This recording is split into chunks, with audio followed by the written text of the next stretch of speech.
Le troisième enseignement des transformations en cours concerne la mutation des emplois à laquelle nous assistons à une très grande vitesse. Le schéma que nous observons en matière d'emploi est exactement le même que par le passé. Des technologies puissantes apparaissent et se développent. Ces technologies permettent d'automatiser un certain nombre d'emplois, en particulier les emplois répétitifs, que ce soit pour les cols bleus ou pour les cols blancs.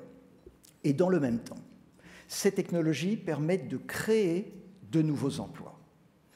Les technologies numériques, mesdames et messieurs, sont à la fois destructrices de savoir-faire anciens et demandeuses de nouveaux savoir-faire. Même si c'est un euphémisme de le rappeler, les emplois répétitifs sont en train de disparaître les uns après les autres, tandis que l'adoption massive des technologies fait apparaître le besoin de plus d'humains. Plus l'automatisation progresse, plus les savoir-faire autour de l'émotion, de l'empathie, de la communication, mais également de la gestion des risques, apparaissent essentiels à la vie en société. En réalité, mesdames et messieurs, l'un des grands défis de notre époque et de notre société porte sur la capacité des humains à apprendre rapidement de nouveaux métiers, afin de permettre aux personnes actives d'occuper des emplois qui nécessitent à la fois plus d'intelligence, plus de créativité, plus d'humanité, c'est-à-dire des emplois plus valorisants et mieux valorisés. Enfin, le quatrième enseignement des transformations en cours concerne l'adaptabilité et l'agilité de nos organisations.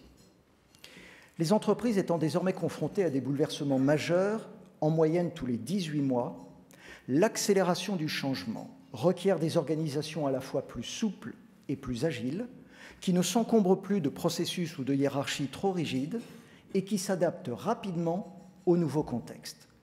Désormais, les entreprises doivent d'abord coopérer, que ce soit en interne, par exemple en développant le travail de groupe, ou en externe, en travaillant avec des consultants, avec des experts, avec des fournisseurs et même avec des concurrents. Ensuite, les entreprises doivent abandonner leurs traditionnelles relations de pouvoir pour travailler en réseau.